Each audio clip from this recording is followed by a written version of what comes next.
Olá, pessoal. Então, dou as boas-vindas a todos que estão conosco nessa formação promovida pela Pastoral Familiar do Vicariato Niterói, mas também que será disponibilizada para toda a nossa pastoral arquidiocesana. Então, uma alegria tê-los conosco nesta formação. Eu sou o padre Rafael Cerqueira Fornazier, sou formador no seminário, diretor do nosso Instituto Filosófico e Teológico, do Seminário São José.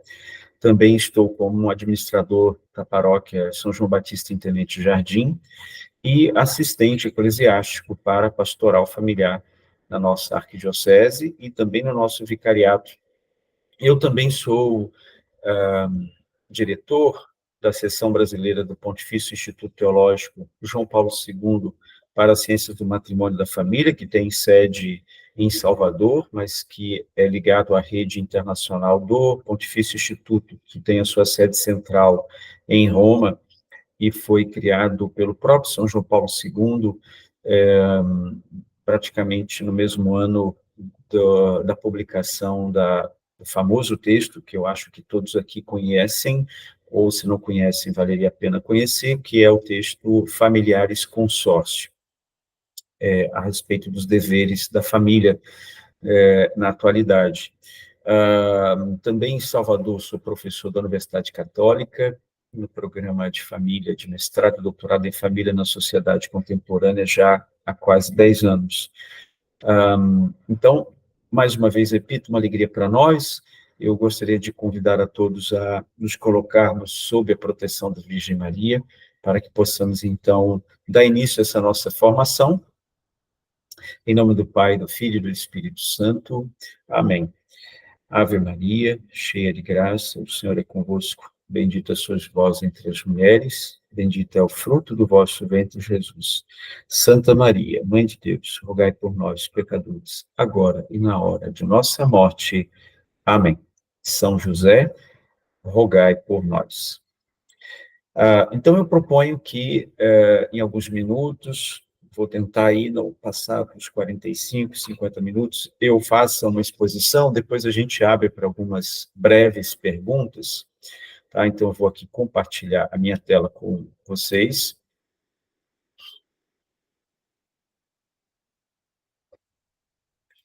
Compartilhando a minha tela.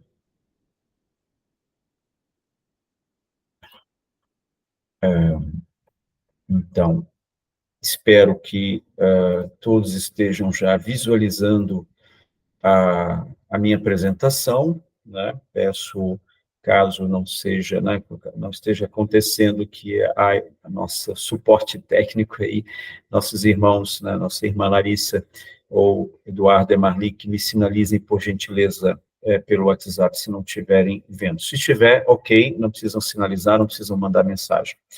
Então, eu proponho, assim, trazer um pouco essa temática, mas de forma muito geral, muito, digamos, uma visão panorâmica daquilo que chamamos, intitulamos de desafios e possibilidades da família na atualidade, né? Família, desafios e possibilidades, ou, se a gente preferir também, pensar um pouco em termos de relações familiares. Então, nós podemos aqui, eu trago uma informação de 2010, do censo de 2010, aí vocês já vão me perguntar, mas já acabaram de sair aí os dados do censo de 2022? Sim, eu vou voltar a eles, tá? Mas alguns dados do censo de 2022 ainda estão sendo processados, e eu retomo aqui um pouco em 2010, porque vai apontar uma tendência para nós, né? Lá em 2010 a gente já tinha o número de casados, né? Pouco acima de 30%, de solteiros acima de 50%, tá? Então, assim, para ver mais ou menos o paralelo entre casados e solteiros na sociedade brasileira, certo? Depois, nós tínhamos também, em 2010, uma informação, inclusive, que não encontramos nesses dados atuais do IBGE, me refiro, por exemplo, ao número percentual de casados no religioso e no civil, que é esse grupo aqui, né? Deixa eu aqui apontar aqui com um apontador laser, não é? Nós temos aqui casados religiosos e civil, tínhamos 42% da população de casais do Brasil. Tínhamos aí em torno a 17% da população de casais, casados somente no civil, e tínhamos aí um pouco mais de 35%, aproximadamente 36%, de união consensual. Que união consensual é essa, né? Aqueles que estavam juntados, né? Sem nenhum vínculo formal, quer seja no religioso, quer no civil, embora a união consensual também possa ser registrada em cartório. Então, assim, nós vimos lá uma tendência que vai desembocar atualmente numa outra tendência, ou uma tendência que já estava ali também embrionária, de muitas pessoas juntadas. E por quê? Talvez porque já tenham tido um primeiro casamento, se divorciaram e se juntaram novamente. Talvez porque simplesmente não se casaram, né? E aí a gente poderia pensar em termos de pastoral familiar, de acompanhamento cristão, né, da família, católico, de diversas maneiras. A gente vai ver isso um pouco mais adiante. Aí eu chego nos dados do IBGE atualmente, e aponto para esse decréscimo que vem acontecendo. Vamos recordar que em 2010, lá atrás, aqui começa a partir de 2015, essa curva aqui, esse gráfico, né? Mas lá em 2010 havia pouco mais de 970 mil casamentos, tá? De casamentos civis registrados por ano, certo? Em 2010 houve 977 mil, aproximadamente. Mas vejam como que a gente teve um aumento até mais ou menos 2015 de casamentos, né? E depois veio um decréscimo, uma queda muito grande em 2020, vocês devem saber por quê, né? A pandemia. Então, um ano que foi tudo, digamos assim, tudo se isolou no sentido de limitação também de serviços, de acessos e tudo mais, e aí voltou a ter um crescimento, né? Nós estamos aqui numa curva, por enquanto, crescente, vamos ver se vai ser uma tendência, né, a voltar a ter um crescimento. Vamos ter que acompanhar um pouquinho se será uma tendência. Agora, se a gente acompanha a tendência dos anos anteriores, não parece que haverá uma tendência de crescimento. Isso aqui é simplesmente uma demanda reprimida, né? Aqueles que não se casaram aqui nesse período acabaram se casando aqui em 2021, 2022. Pode ser que continue caindo essa curva, né? Então, é uma questão para nós. Obviamente que podemos aqui fazer uma série de considerações, por exemplo, o número de jovens está diminuindo, então, consequentemente, menos jovens na sociedade, menos casamento, tá? Embora, vamos fazer outra observação importante, os casamentos têm acontecido mais tarde, não tão cedo, certo? Mas é óbvio que com o decréscimo da população juvenil, também mesmo mais tarde teremos menos casamento. Então tem um decréscimo, né? Um decréscimo também populacional, né? Teve um ajuste aí em relação ao último censo, em algumas cidades, por exemplo, a gente vê claramente isso, um decréscimo populacional. Bom, aí eu trago aqui umas ponderações que já eram verdadeiras lá em 2010 e que tendem também a se fortalecer na atualidade. Temos, então, né, um decréscimo do número de matrimônios civis e religiosos, tá? Nós não temos os dados, o IBGE não trouxe, em todo caso, eu não encontrei, salvo engano da minha parte, né? Eu busquei por todos os lados, como fiz lá em 2010, né? E consegui todas as informações naquele momento. Não houve um censo quanto ao casamento religioso, somente civil. Então, a gente percebe, como vocês viram lá, que há um decréscimo em relação a 2010, ficamos mais ou menos parecido a 2010, né? 970 mil casamentos naquele ano, mas é, houve, um, houve um crescimento depois de 2010 e um decréscimo de lá para cá. Aumentaram as uniões consensuais, já expliquei um pouquinho, né? Essa coisa do estar juntos, conviver, vocês sabem que tem um velho ditado popular aí, né? Juntado com fé, casado é. Não sei se já ouviram esse ditado. E as pessoas acabam se juntando, convivendo, e vamos vendo quando e como as coisas podem acontecer, né? Agora, eu já faço também umas ponderações aqui de perspectivas de possibilidades, embora eu vou vir ali nas constatações positivas mais adiante, mas falo em termos de possibilidade, não é?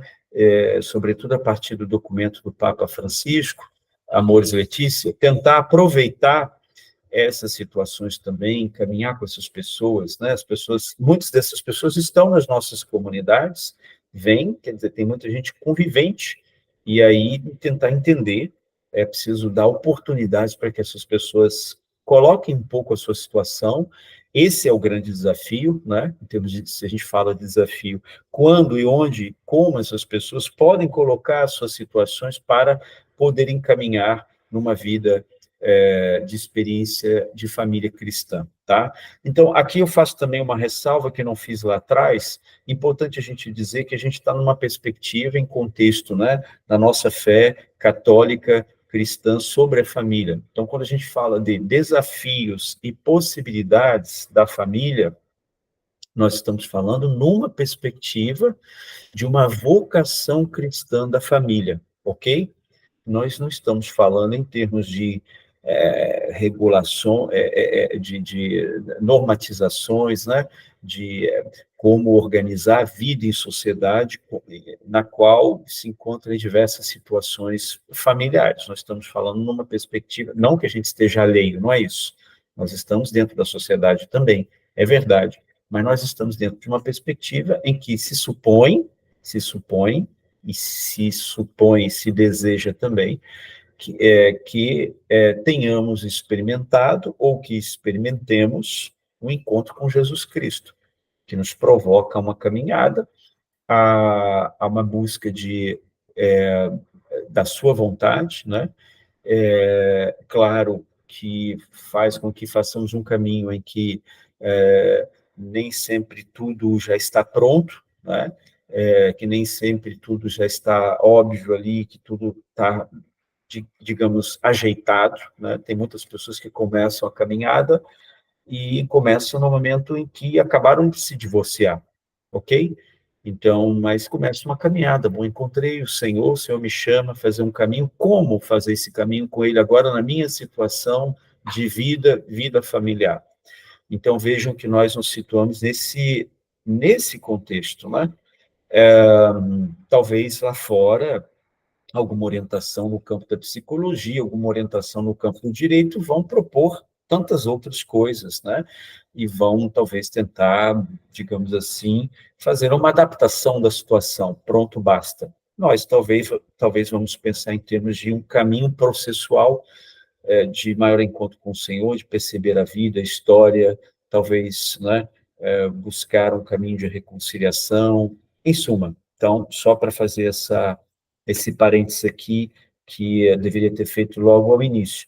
Então, ou seja, para nós aqui, são constatações negativas, não querendo também estigmatizar as pessoas, né, condenar as pessoas porque vivem certas experiências, mas que, para nós, né, não estão naquilo que o Papa Francisco chama o ideal de família cristã, mas que nós gostaríamos, né? Mas como se situar face a esse ideal? Aí vai dizer o Papa, é preciso fazer um caminho, e buscar o caminho possível, não deixar o ideal, não deixar que ele se perca de vista, mas, ao mesmo tempo, como ajudar aqueles que não estão nesse ideal, certo? Aquelas, por exemplo, que são mães solteiras, aqueles são pais solteiros, enfim. Hoje se fala muito de mãe solo, pai solo, né? Não gosto de falar solteiros, porque pode haver aí um sentido pejorativo, né? Uma conotação pejorativa. Mas, então, nós percebemos esse decréscimo dos matrimônios civis e religiosos. Então, isso para nós também, e já aponta aqui um elemento que vai ser fundamental, talvez, para nós, e que perpassa todas as questões de desafios e possibilidades, que é o tema do vínculo, o que significa para nós, né, nos vincularmos num projeto de vida familiar, parental, de filiação, né, de avosidade. Hoje se fala da avosidade, né, os avós, o papel dos avós na família. Qual é o vínculo? Como eu gero o vínculo, como nós geramos o vínculo, como nós mantemos o vínculo, como nós sustentamos o vínculo e como nós também curamos os vínculos. Acho importante recordar sempre esses pontos. Nós geramos vínculos, somos capazes de gerar vínculos, desejamos até porque somos seres sociais, né? Então buscamos os vínculos, como gerar os vínculos, como manter os vínculos e como curar os vínculos nesse nosso desejo de estarmos em comunhão também, embora possa parecer o contrário quando também vemos um número crescente de pessoas vivendo sozinhas. Já vamos falar disso. Então, tem um aumento, decresce, né, o número de matrimônios civis, houve o aumento, o número de divórcios, e se divorcia, né, se divorcia mais rápido. Isso já é um dado atual, mais atual agora do que em 2010, tá? O próprio IBGE traz esse dado. Há mais divórcios e se divorcia mais rápido. Mas se antes se demorava mais tempo para divorciar, hoje mais rapidamente se divorcia. Olha o problema do vínculo também, a fragilidade dos vínculos. É um famoso, muito citado, né, por aí afora, né, um autor que fala aí do amor líquido, né, Bauman, mas tem tantos autores na atualidade que falam dessa fragilidade dos vínculos. Alguns falam também, enfim, da dissolução, né, dos vínculos na atualidade, essa tendência a facilitar a troca de parceiros e, portanto, também numa perspectiva muito de consumo dos afetos, consumo do vínculo, né? Hoje eu tenho um vínculo, amanhã eu tenho outro. Porém, com a família é um grande desafio para nós, porque nós sabemos que isso cria história, que isso cria vínculos que também não são dissolúveis, certo?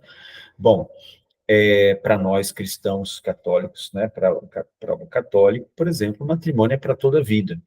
Mas há situações em que a nulidade de matrimônio, sim, então devemos avaliar qual foi a razão, né? Houve um vício, talvez, na base, quando se foi na busca por esse vínculo indissolúvel.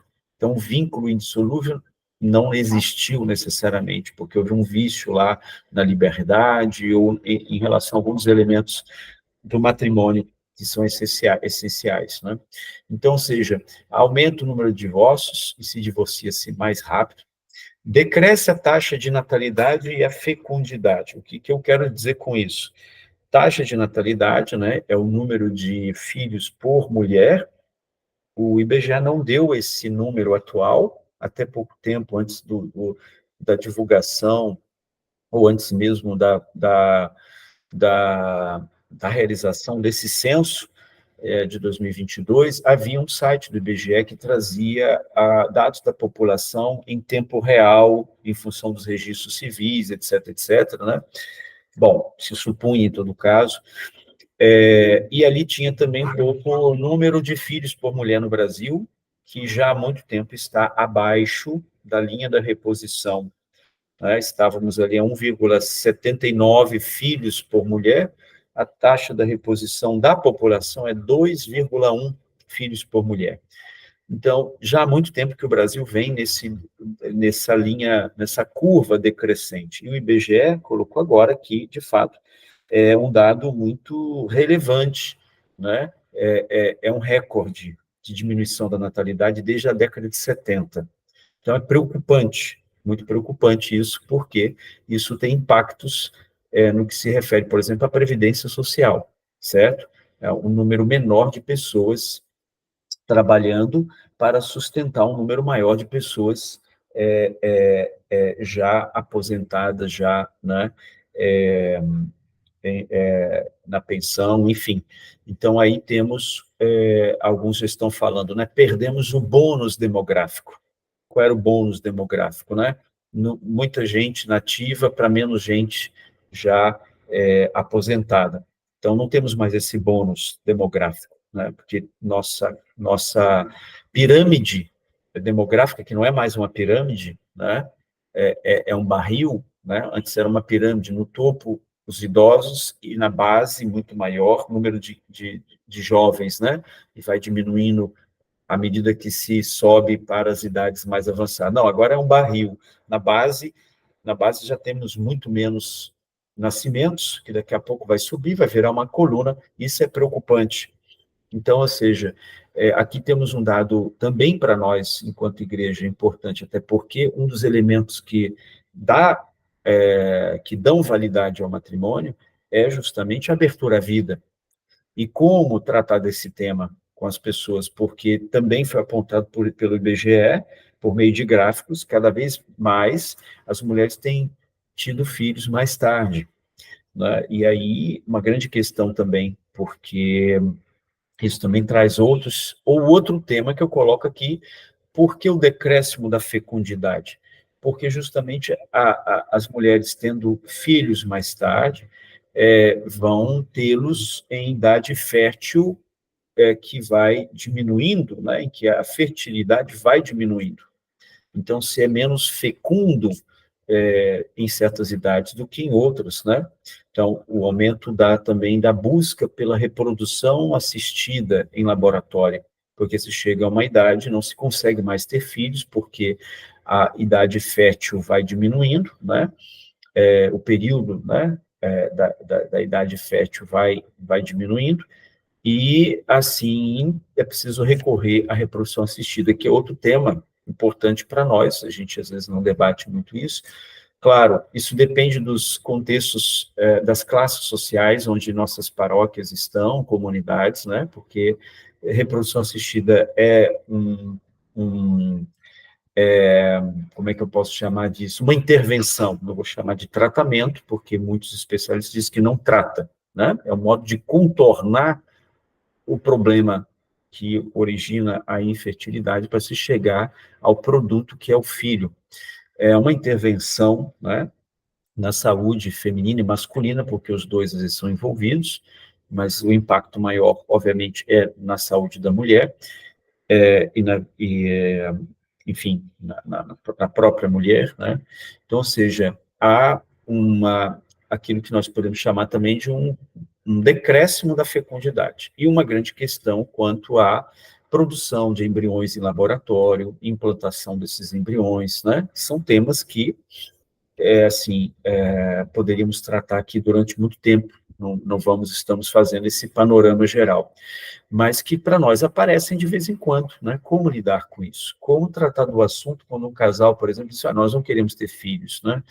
E aí, não vamos avançar, então, para o matrimônio, né? Porque o padre vai perguntar no dia da entrevista canônica, que é obrigatória, a entrevista canônica que somente o padre pode fazer, faz aos casais que vão se casar, ele pergunta, estáis dispostos a acolher os filhos que Deus lhes der? Se o casal disser não, o padre naquele momento tem que dizer, olha, então temos que esperar, e pensar e repensar, não que o casamento não possa acontecer, mas temos que entender quais são as razões de vocês estarem fechados à vida.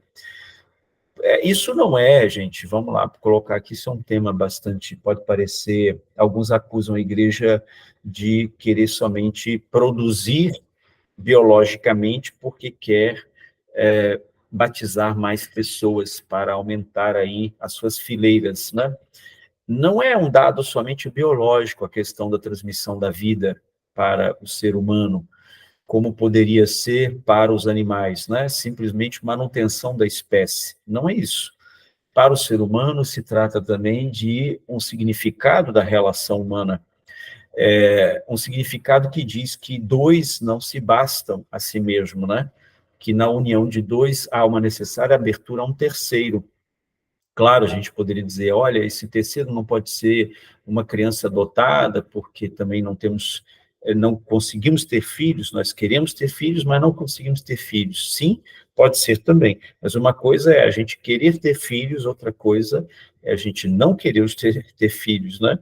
É, a gente querer ter filhos e não poder, quero dizer. A gente querer ter os filhos e não podemos ter. Outra coisa é não queremos ter filhos e podemos ter.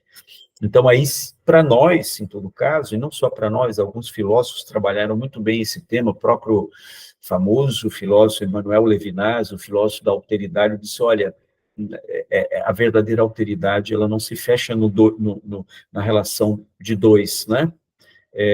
Mas se abre, né? E justamente por isso, a relação que dá a vida é uma relação paradigmática, né? É um exemplo, né? Quer dizer, o casal que se une acaba se abrindo a um terceiro.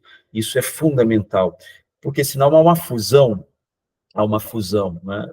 E não uma abertura. Mas, enfim, também aqui é uma temática que a gente poderia desenvolver durante muito tempo, esse tema também da abertura à vida, não simplesmente como, temos que reproduzir, temos que manter a espécie humana, como alguns acusaram, às vezes, a igreja, né? A igreja é muito... de uma abordagem simplesmente biologizante, né? Que tem que reproduzir, transmitir a vida biológica, não é, pelo contrário. Transmitir a vida não é para nós um fato simplesmente biológico, é um fato também psicológico e espiritual. E por isso mesmo também nos posicionamos em relação à questão da reprodução em laboratório, que é uma reprodução em laboratório, ela sim é algo puramente biológico, né? Se pretende ser, em todo caso, manipulado ali pelas técnicas da medicina, da biomedicina, enfim, da biotecnologia, mas se esquece justamente que a reprodução não é só um dado biológico, é espiritual, é psicológico e tem impactos muito, muito significativos na vida das pessoas. Tanto é que não se publica muito, não se divulga muito, mas há um número muito grande de divórcios de casais que recorrem à reprodução assistida, porque há uma tensão no casal que brota muito facilmente. Aumenta o número de pessoas sozinhas e idosos, né? Isso também o IBGE lá atrás mostrou quantas pessoas estavam morando sozinhas, né? Lares unipessoais, né? Lares unipessoais, né? Tem aí um debate aí, alguns falam de famílias unipessoais, mas enquanto pesquisador de família tem apontado também para alguns colegas que acho inapropriada essa expressão, né? É claro que as pessoas que moram sozinhas têm vínculos familiares. Ninguém caiu, né? Como dizia um padre que foi reitor do Seminário do Rio, né? Padre não nasce no meio das couves, né? Também nós não nascemos no meio das couves, nós temos vínculos familiares, todos nós, por mais que moremos sozinhos, mas com quem eu vivo, não posso dizer que ali é a minha família, eu e eu, né? Então, um erro que tem passado por aí, no meu ponto de vista, é um erro conceitual. Alguns acham que isso é muito normal, porque, segundo alguns, é expressão da variedade de família. Eu acho que começa a ser um erro conceitual, uma certa, é, uma certa imprecisão e confusão, que pode também trazer uma série de confusões legislativas, e além do fato mesmo antropológico, sociológico, né?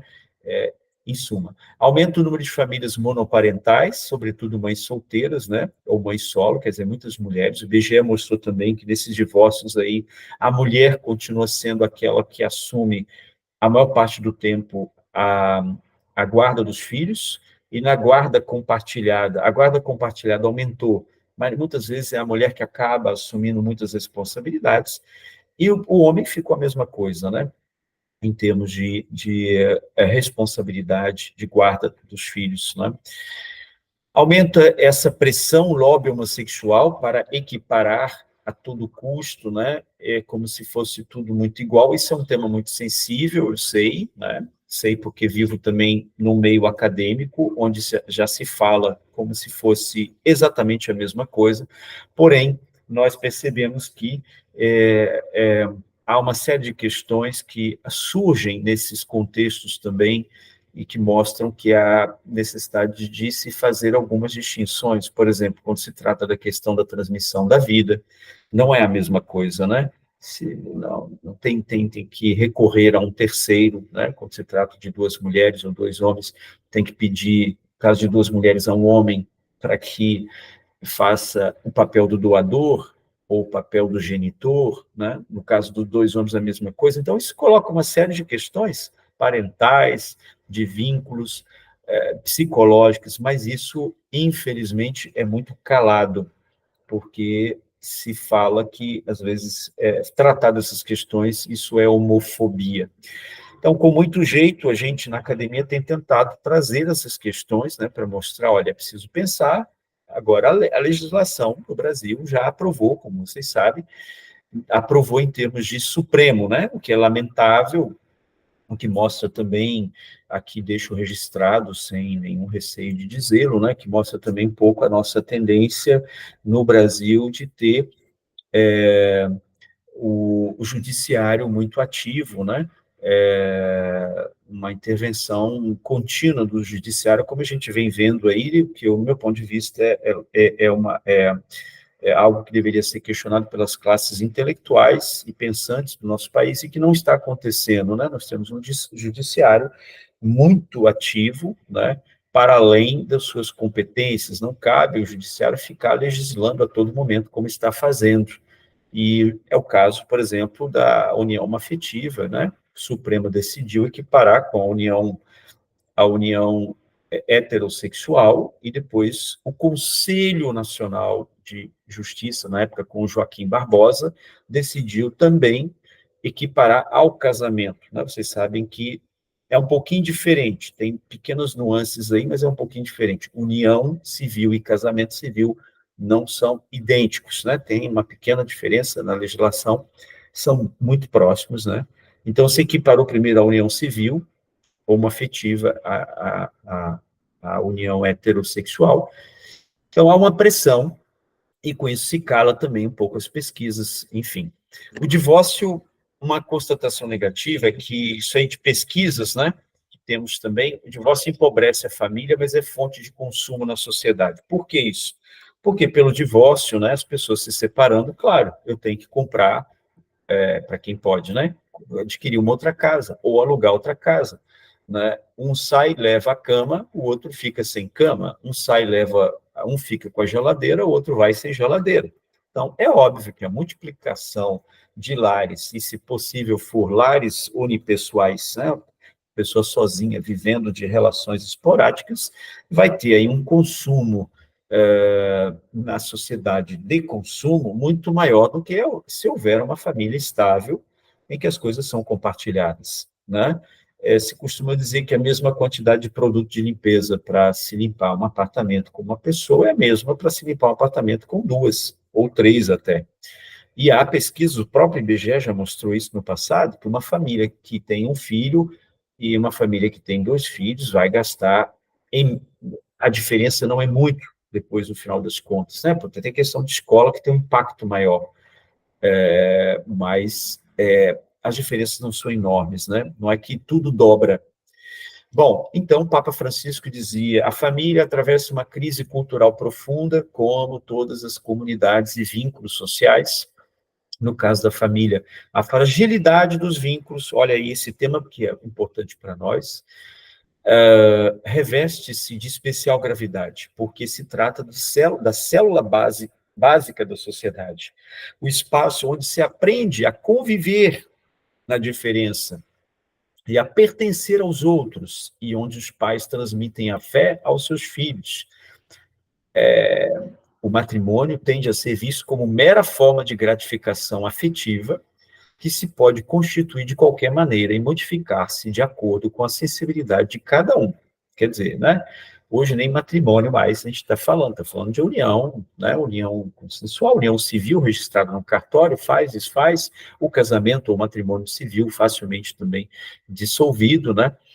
Aqui é Evangelii Gaudium, capítulo número 66. Eu vejo, então, que o Papa reforça a questão da fragilidade dos vínculos, lembra que a família nos ajuda a viver na diferença, porque somos diferentes, não vivemos todos iguaizinhos, como alguns pretendem, né? Que na família todo mundo é igualzinho, e que por isso tem que se abrir, talvez, não.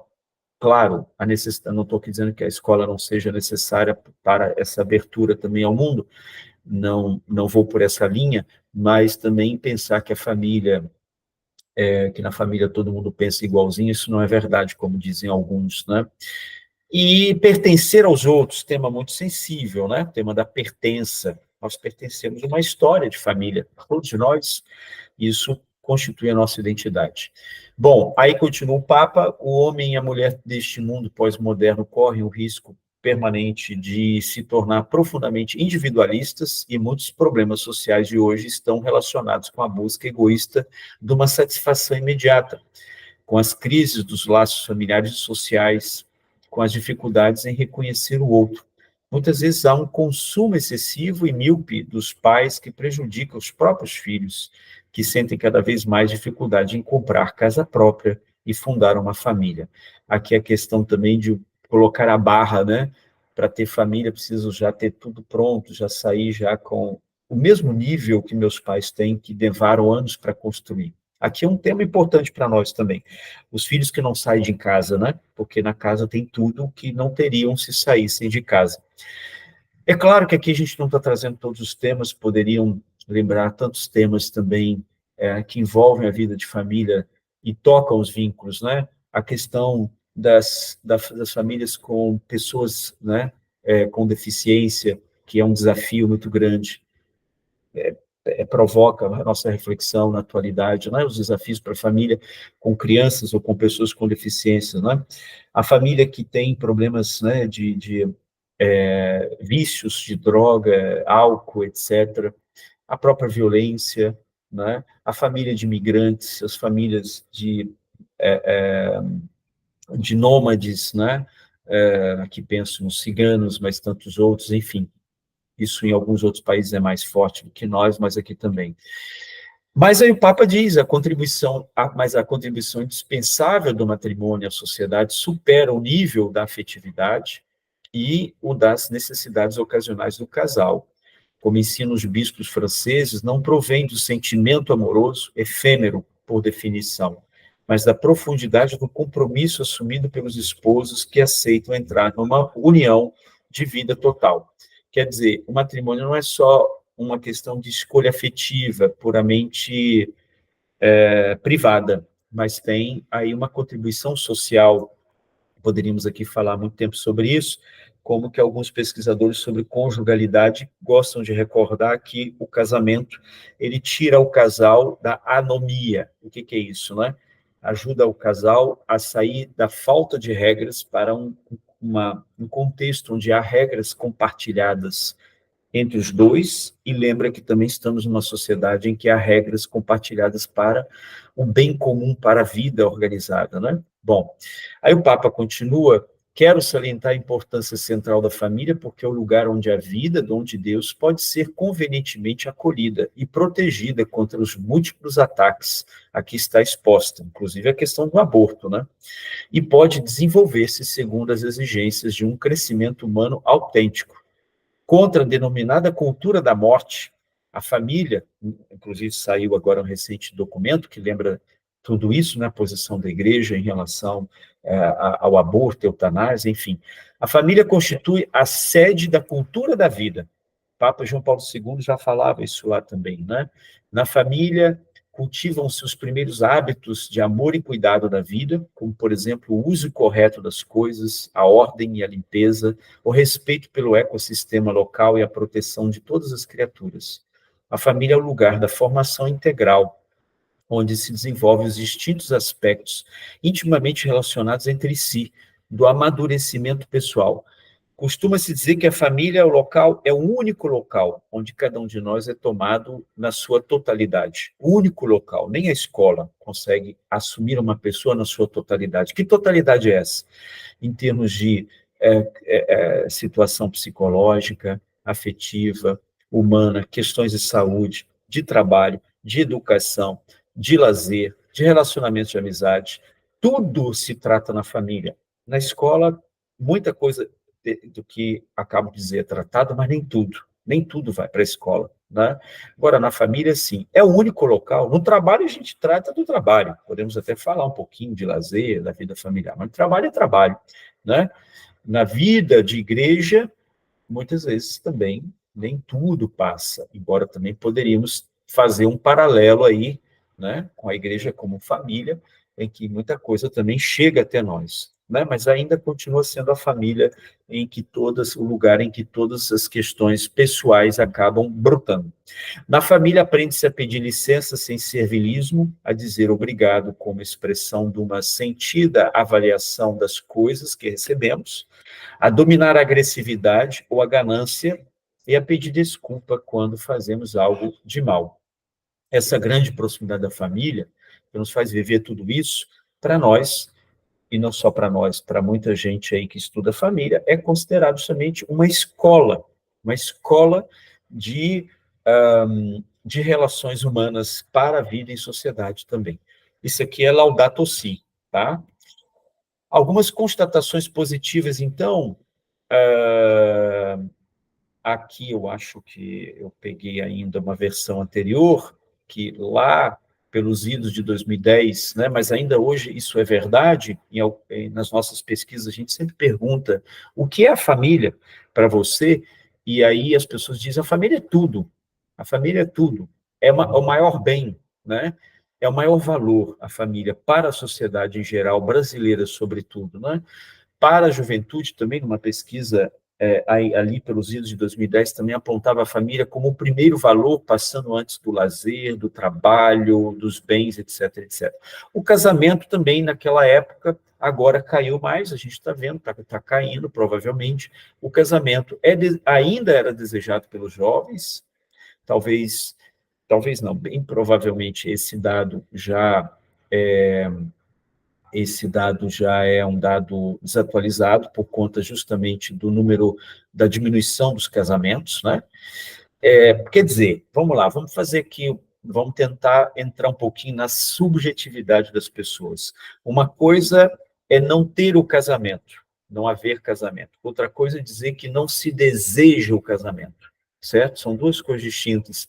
O desejo da união é algo que está muito no coração do ser humano.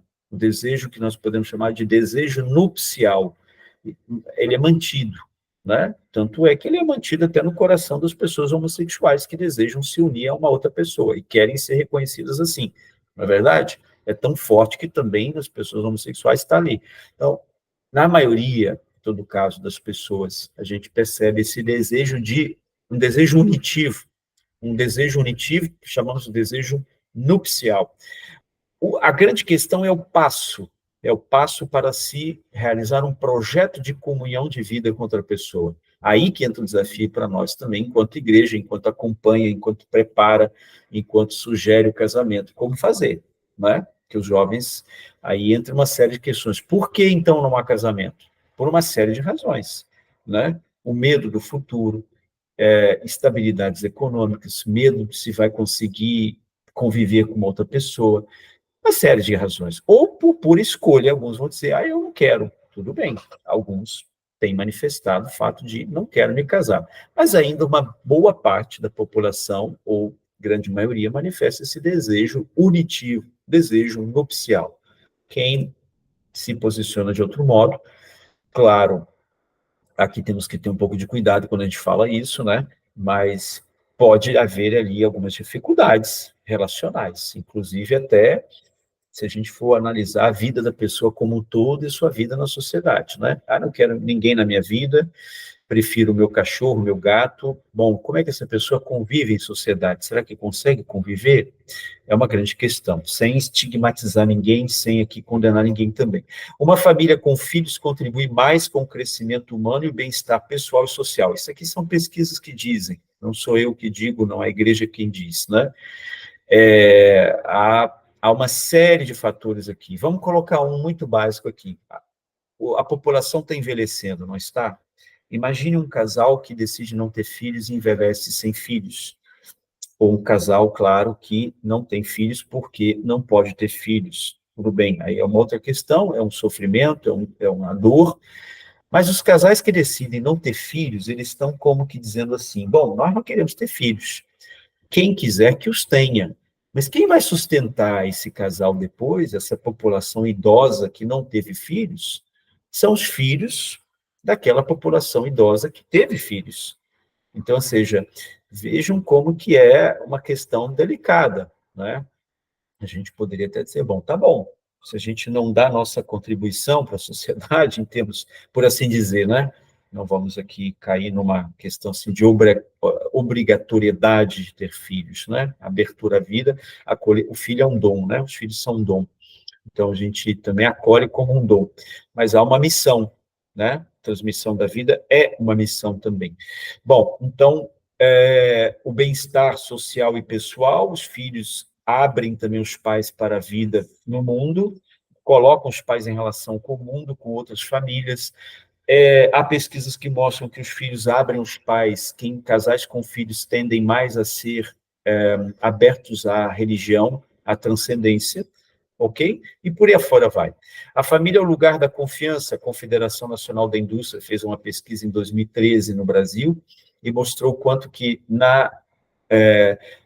nos antípodas, né, ou no extremo oposto da desconfiança total do brasileiro, porque a Confederação Nacional também mostrou isso nessa pesquisa com a amostra de mil participantes por aí, que é uma grande amostra, que o brasileiro desconfia muito do outro.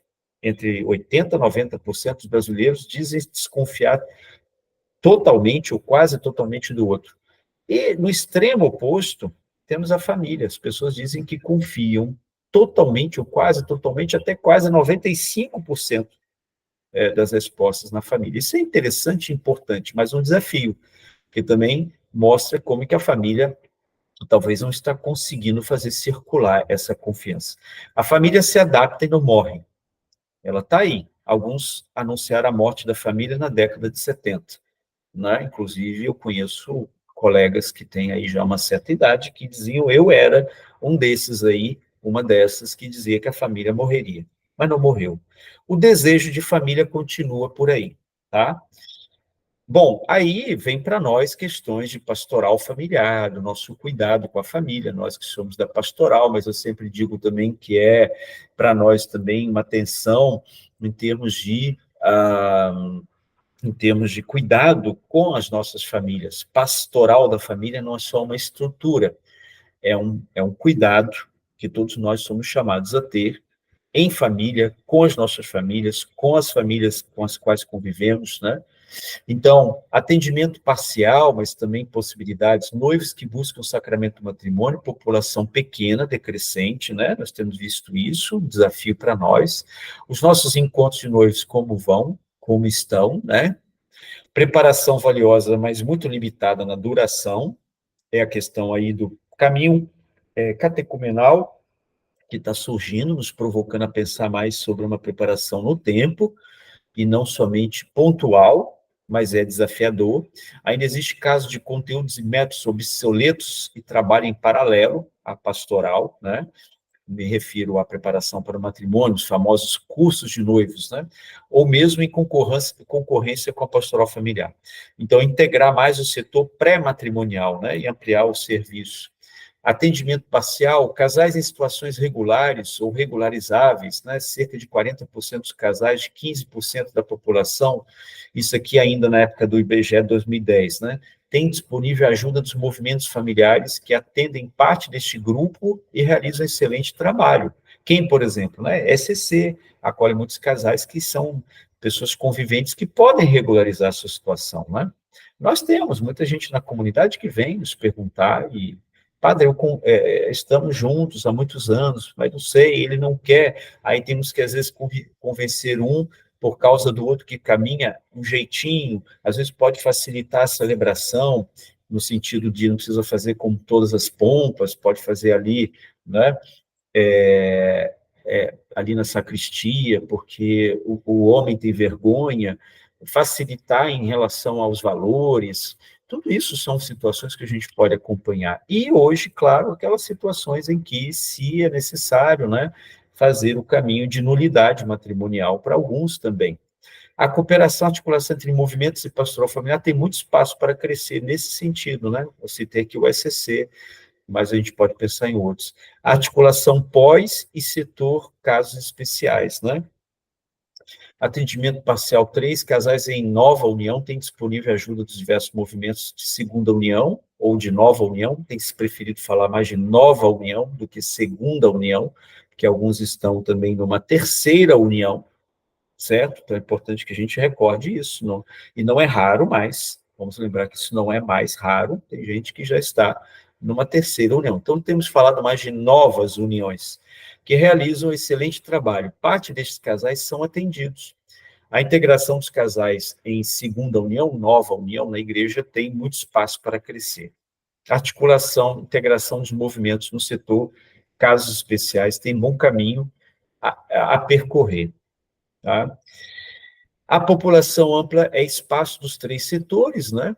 Ajuda a família requer formação ampla para o serviço geral nas paróquias e comunidades. É por isso também o nosso intuito aqui de estar propondo formações. Há que se atuar nas causas básicas e gerais dos maiores, mais abrangentes e urgentes problemas que preocupam a igreja com respeito à família. Acabei de citar ali, talvez uma questão transversal é pensar o vínculo, que significa se vincular, constituir um projeto de vida a dois em família na atualidade. Quais são os desafios psicológicos, sociais, materiais, né? A pastoral familiar é desafiada a levar ajuda à população toda e incluir os afastados.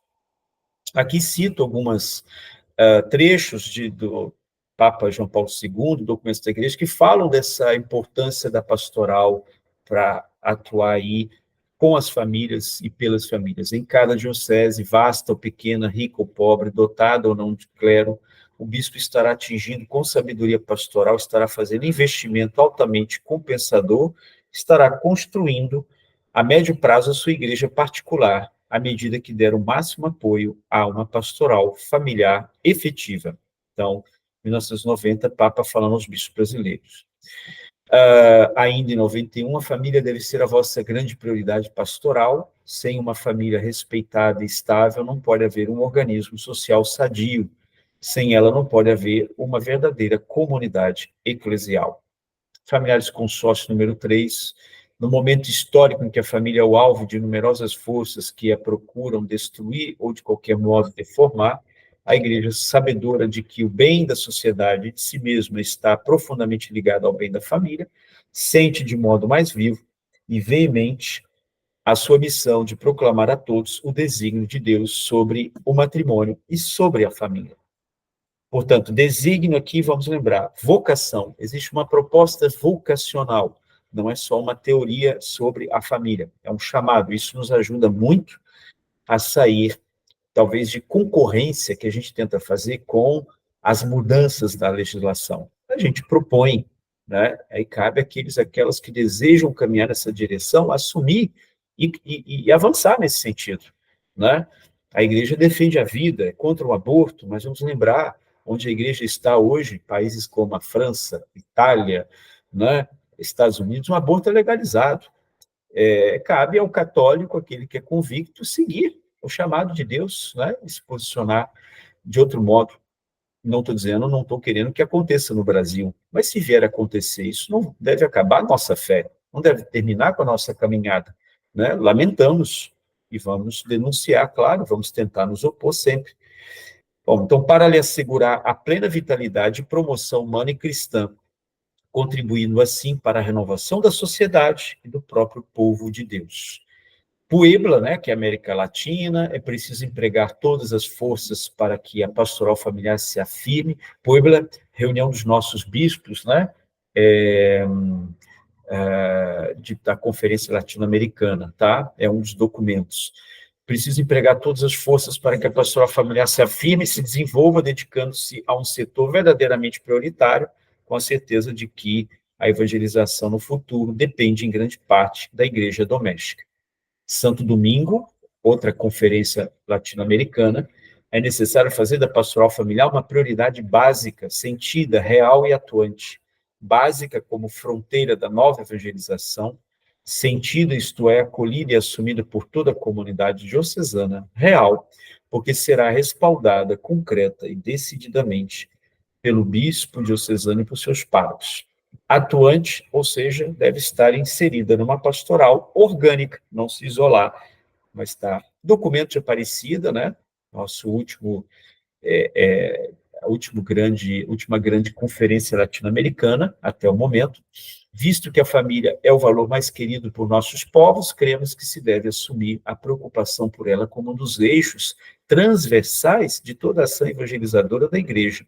Em toda diocese se requer uma pastoral familiar intensa e vigorosa para proclamar o evangelho da família, promover a cultura da vida e trabalhar para que os direitos das famílias sejam reconhecidos e respeitados. E aí chegamos ao Papa Francisco, lembrando a alegria do amor que se vive nas famílias é também o júbilo da Igreja. Apesar dos numerosos sinais de crise no matrimônio, como a gente já apontou aqui, né? Aqui está uma tradução do português de Portugal, coloca matrimônio com acento agudo, né? Como foi observado pelos padres sinodais, o desejo de família permanece vivo, especialmente entre os jovens, e isso incentiva a Igreja.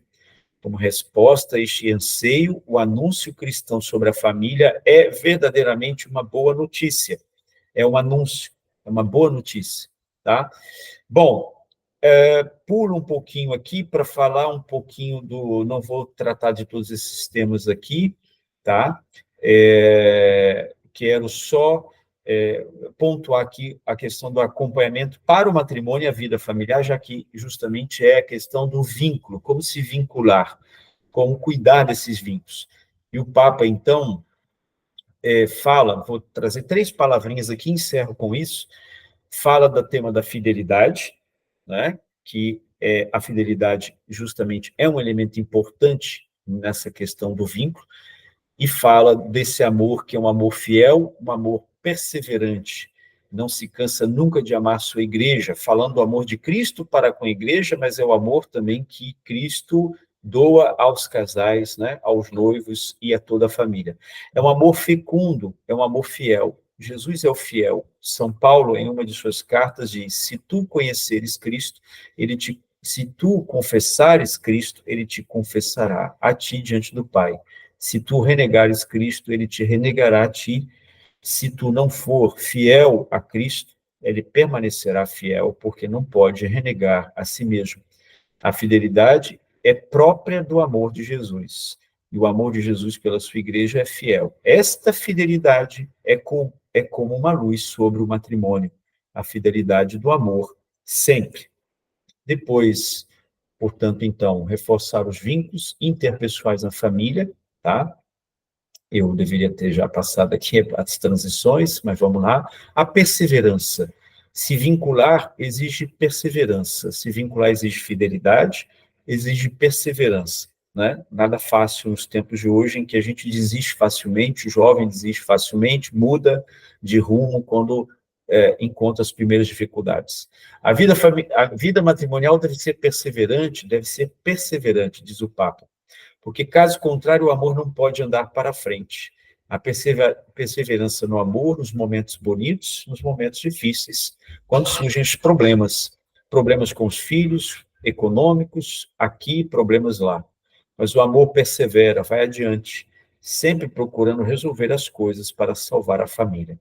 Perseverante, se levantam cada manhã, o homem e a mulher, e levam adiante a família.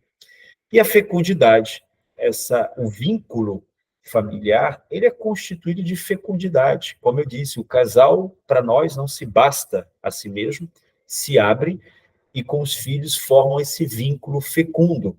E as gerações são assim formadas, né? Estes casamentos que não desejam filhos, que querem ficar sem fecundidade, esta cultura do bem-estar de 10 anos atrás nos convenceu. É melhor não ter filhos, é melhor. Assim tu podes conhecer o mundo em férias, pode ter uma casa de campo, fica tranquilo, mas é melhor, talvez, mais cômodo ter um cãozinho, 2 gatos, e o amor se dirige aos 2 gatos e ao cãozinho. É verdade ou não? E, por fim, este casamento chega à velhice na solidão, com a amargura de uma solidão difícil. Não é fecundo, não faz aquilo que Jesus faz com sua igreja. torna fecunda. Claro, gente, o Papa não está indo contra ter um cãozinho, 2 gatinhos, né? Ou quantos animaizinhos a gente desejar. Mas é pensar, como ele mesmo disse em outro momento, que o afeto pelos animais é um, o afeto por o ser humano é outro. Tudo bem? E o para sempre, termino por aqui. Hoje em dia, muitas pessoas têm medo de fazer escolhas definitivas. Parece impossível fazer escolhas para a vida inteira. E esta mentalidade leva muitas pessoas que se preparam para o matrimônio a afirmar: permaneçamos juntos enquanto o amor durar. E depois? Portanto, como se cura este medo do para sempre? Acho interessante o Papa falar de cura, porque é verdade, nós somos feridos em nossos vínculos. Tem um grupo de psicólogos que eu trabalho da Universidade Católica de Milão que diz isso, né? É preciso salvar o valor simbólico do vínculo. É preciso salvar, porque perdemos, porque estamos feridos por conta de tantas divisões, brigas, guerras, traições, né? E o vínculo, então, fica ferido, né? Portanto, como se cura este medo do para sempre que vincula para sempre? Cura-se dia após dia, confiando-se ao Senhor Jesus numa vida que se torna um caminho espiritual cotidiano, feito de pequenos passos, de passos de crescimento comum. Discurso do Papa Francisco aos noivos que se preparam para o matrimônio, Praça de São Pedro, em 2014. Portanto, encerro por aqui. Deixa eu sair aqui dessa apresentação, parar também de compartilhar minha tela com vocês. E encerro, então, essa minha exposição. Acho que fiquei um pouquinho, uns 50 minutos, 45, 50 minutos, né?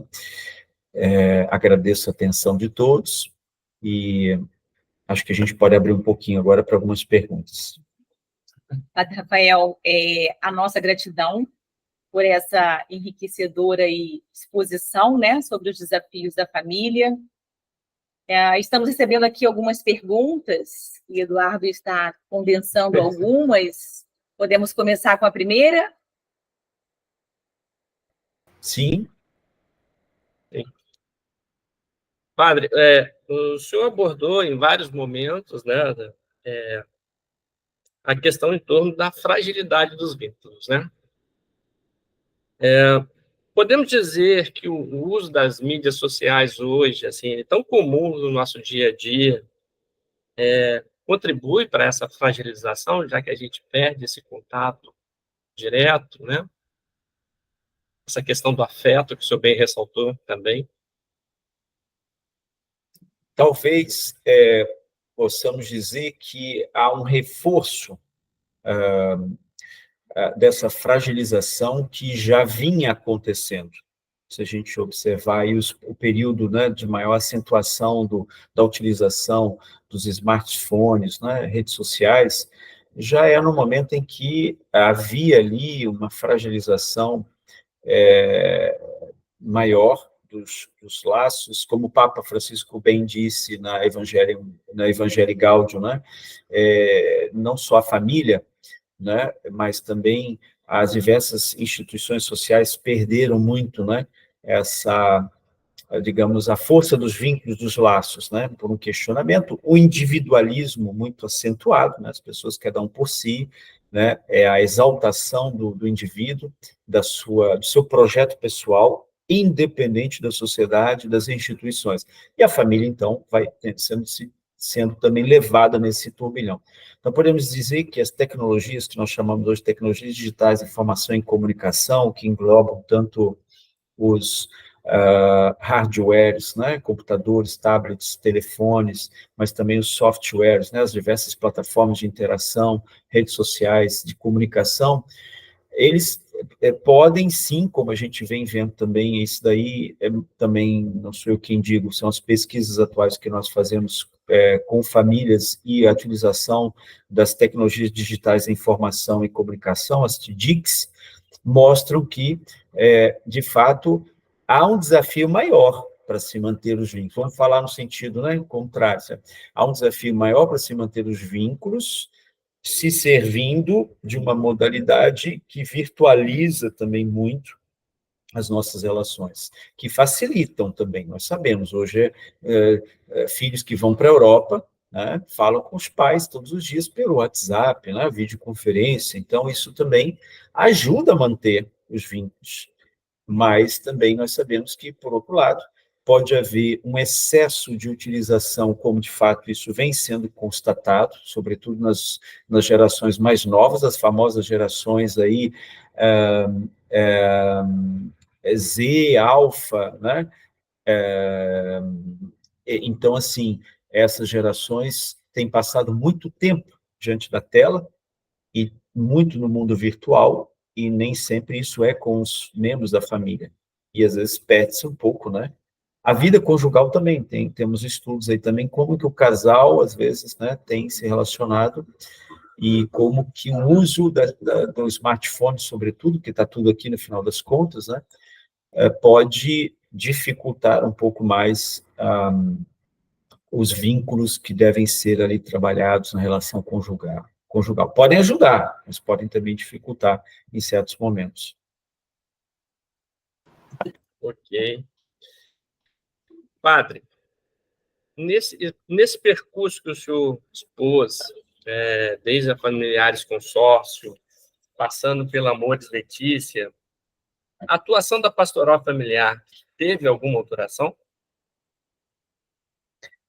Então, assim, há muitas propostas que vão surgindo. Eu acredito que há um acúmulo de experiências, de boas práticas da pastoral familiar. Então, a pastoral familiar vai acumulando, aprimorando, eu diria, por exemplo, essa questão, vamos pegar aqui um ponto bem presente atualmente, a questão de uma preparação matrimonial no tempo. Isso não é uma novidade agora, que o Papa Francisco está trazendo. Isso já está lá atrás, em alguns documentos da igreja, que já propunham que a preparação fosse feita no mínimo 6 meses. Então, nós temos documentos nossos da pastoral familiar, da década de 90 já, que falavam, olha, o ideal é uma preparação de 6 meses, certo? Só que a implementação disso não aconteceu, quase não aconteceu. Ficamos muito nas nossas paróquias com a preparação, o único, assim chamado curso de noivo, que às vezes no máximo um dia, às vezes no máximo um final de semana, e foi se reduzindo, às vezes a uma manhã, e aí se deu conta de que, já damos conta disso há muito tempo, que não é suficiente para preparar para uma vida matrimonial cristã, né? Não são só transmissões de algumas informações canônicas, mas ali existe uma proposta de fazer um caminho também, um caminho que também se espera que, sobretudo para quem está mais afastado, se aproxime mais da igreja, quando for o caso, né?